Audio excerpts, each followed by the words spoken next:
आजकल गन्ने की खेती से किसानों का मोह भंग होता जा रहा है और इसकी वजह है गन्ने की खेती में लागत अधिक और आमदनी देरी से मिलना। जी हाँ किसान भाइयों, यही कारण है जिससे किसान गन्ने की खेती से दूर होते जा रहे हैं।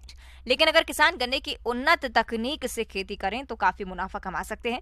तो चलिए इस बारे में जानते हैं बिहार कृषि विश्वविद्यालय भागलपुर के कृषि वैज्ञानिक डॉक्टर हरिओम से।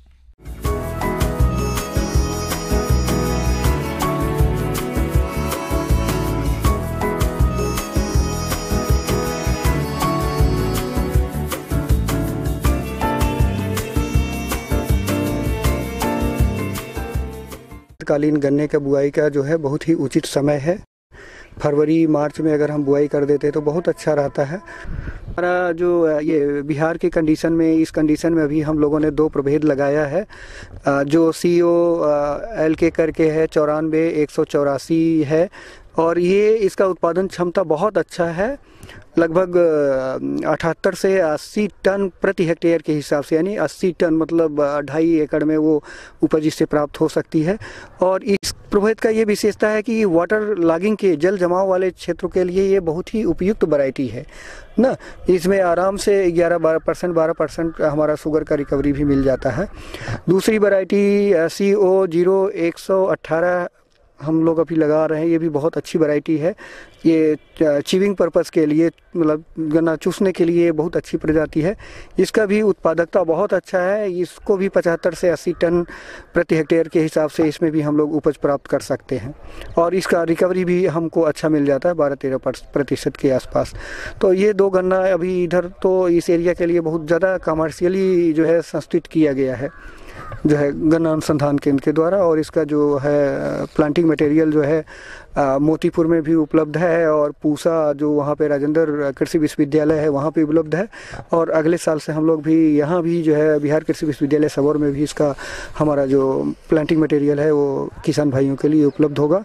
और ये बात करते हैं कि कितना हमको प्लांटिंग मटेरियल चाहिए, तो ये 3 आँख वाला जो टुकड़ा होता है लगभग 40 से 50 हज़ार जो है टुकड़ा 1 हेक्टेयर के लिए पर्याप्त होता है। और हम देखें कि अगर पूरे गन्ने का कितना वजन होना चाहिए 1 हेक्टेयर प्लांटिंग करने के लिए, तो ये 60 से 70 कुंटल जो गन्ना होता है वो 2.5 एकड़ यानी 1 हेक्टेयर के लिए जो है वो प्लांटिंग मटेरियल उसके लिए पर्याप्त हो जाएगा इतने में। तो एक हम गहरी जुताई अगर कर सकते हैं तो गहरी जुताई कर दें और थोड़ा 2-4-6 दिन उसको छोड़ देंगे। इसके बाद कल्टीवेटर से 2-3 बार जुताई करने के बाद हम पाटा लगा देंगे।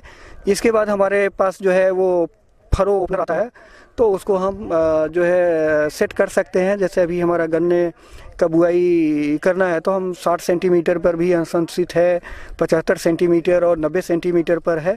अगर हम ये गन्ना बहुत देर से लगाएंगे, जैसे अप्रैल मई में लगाएंगे, तो हमारा जो कतार से कतार के बीच की दूरी होगी वो 60 सेंटीमीटर होगी।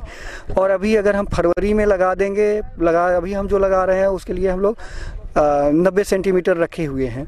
और अगर थोड़ा हम मार्च में लगाएंगे तो थोड़ा स्पेसिंग और 90 से घटाना पड़ेगा, 75 सेंटीमीटर पे लाना पड़ेगा। तो वो देखना है कि हमारा जो कतार से कतार की दूरी होगी वो समय पर निर्भर करती है।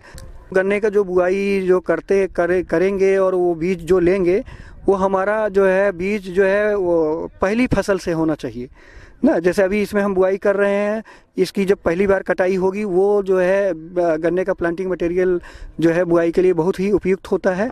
और पेड़ी से हमको बीज नहीं लेना चाहिए। जो कटाई के बाद फिर गन्ना होता है उसके बाद अगले साल उससे हमको बीज नहीं लेना चाहिए। किसान भाइयों, आपको जिन गन्ने की फसल से बीज यानी बुआई के लिए गन्ने के टुकड़े लेने हैं, उस फसल की कटाई से 10 दिन पहले सिंचाई करके प्रति हेक्टेयर में 10 किलोग्राम यूरिया का छिड़काव कर दें। ऐसा करने से गन्ने के टुकड़ों में जमाव अच्छा होता है। और ये भी देखना चाहिए कि हमारा गन्ने का पौधा स्वस्थ हो, उसमें रोग ना लगा हो। और एक खासकर इस एरिया में बीमारी आती है लाल सड़न रोग, तो जैसे भी उस कोई प्लांटिंग मटेरियल में वो है तो उसको हम नहीं बोएंगे। और वो बीज को हम उपचारित करके एग्लॉल या एरेटान सॉल्यूशन होता है उससे उपचारित करके बोएंगे। अगर वो मार्केट में नहीं मिलता है तो बाविस्टीन हर एक मार्केट में उपलब्ध होता है और वो लगभग 2 ग्राम प्रति लीटर पानी में मिला करके गन्ने के जो हम टुकड़े को काटते हैं उस टुकड़े को उसमें डिप कर लेंगे दोनों साइड से, तो कोई उस तरह की बीमारी नहीं आएगी। इस तरह से हम बीमारी से भी बच सकते हैं। और हम देखें तो ये भी जो हमारा आप देख रहे हैं ये बुआई हो रही है, कतार से कतार की दूरी हमारा जो है 90 सेंटीमीटर है ना, और आँख से आँख मिलाकर हम बुआई कर रहे हैं। इस फसल में खरपतवारों की समस्या अधिक आती है, जिसको श्रमिकों से निकलवाने में अधिक खर्चा आता है। इसलिए जमाव के बाद ही खरपतवार को नष्ट करने वाली दवाओं का छिड़काव कर सकते हैं। अगर हमारे खेत का इतिहास पता होगा कि हमारे इस खेत में खरपतवार ज़्यादा आता है, तो उसके हिसाब से अगर चौड़ी पत्ती वाला खरपतवार है तो हमारा 2,4-D का भी हम स्प्रे कर सकते हैं 40-50 दिन पे ना, तो उससे हमारे चौड़ी पत्ती वाले भी खरपतवार चले जाएंगे। और यदि जो है दूसरी तरह के भी खरपतवार हैं तो इसमें अट्राजीन या सीमाजीन जो है 1 से 2 किलोग्राम जो है अवयव जो है प्रति हेक्टेयर के हिसाब से भी अनुशंसित है, तो उसको भी हम लोग जो है इसमें व्यवहार कर सकते हैं। तो इसमें हम जैसे देखें कि खाद अभी हमको कैसे डालना है, उर्वरक कैसे इसमें डालना है, तभी हम लोग इसमें वर्मी कंपोस्ट दे रहे हैं। वर्मी कंपोस्ट के साथ जो है अभी जैसे गन्ने के लिए 150 किलोग्राम से लेके 200 किलोग्राम तक नाइट्रोजन और 60 से 70 किलोग्राम फास्फोरस और 60 से 70 किलोग्राम जो है हमको पोटेशियम देना होता है। इन उर्वरकों की पूर्ति के लिए यूरिया 340 किलोग्राम, DAP 145 किलोग्राम और म्यूरेट ऑफ पोटाश 102 किलोग्राम की जरूरत होती है। इसमें से बुआई के समय यूरिया की 75 किलोग्राम और DAP म्यूरेट ऑफ पोटाश की पूरी मात्रा फसल को दें। जब हमारा गन्ने में कल्ला निकलने का जो समय होता है वो 40-50 दिन से लेकर लगभग 100 दिन के आसपास में होता है, तो इस बीच में हम जो है 50 किलोग्राम जो है नाइट्रोजन, 50 से 60 किलोग्राम नाइट्रोजन प्रति हेक्टेयर के हिसाब से व्यवहार कर सकते हैं। इसके बाद जो एक और बची हुई नाइट्रोजन की जो मात्रा है उसको देना है 50 से 60 किलोग्राम के आसपास में। तो उसको हम जो है जब वानस्पतिक वृद्धि होती है, हमको लगता है कि ये जुलाई में जो है ये वानस्पतिक वृद्धि पे रहेगा अच्छा से, तो उस समय ये नाइट्रोजन की मात्रा दे करके जो है हम इस तरह से उर्वरक का प्रबंधन कर सकते हैं। आज खेती से एक्स्ट्रा फायदा लेने के लिए किसान कई तरीके अपना रहे हैं। गन्ना में भी इंटरक्रॉपिंग करके किसान अपना लाभ बढ़ा सकते हैं। गन्ना की 2 लाइनों के बीच काफी जगह होती है, जिसमें इस समय सब्जियों के अलावा उड़द और मूंग की फसलें ले सकते हैं।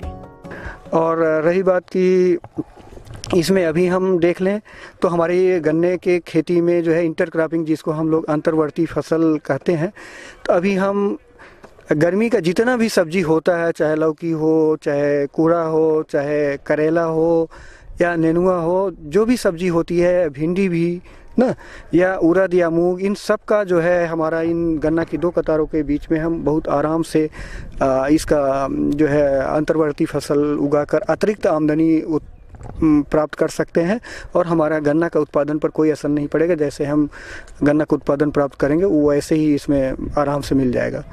आगे और भी है खेती बाड़ी से जुड़ी हुई बहुत सी रोचक जानकारियां। यहाँ रुकेंगे एक और छोटे से ब्रेक के लिए।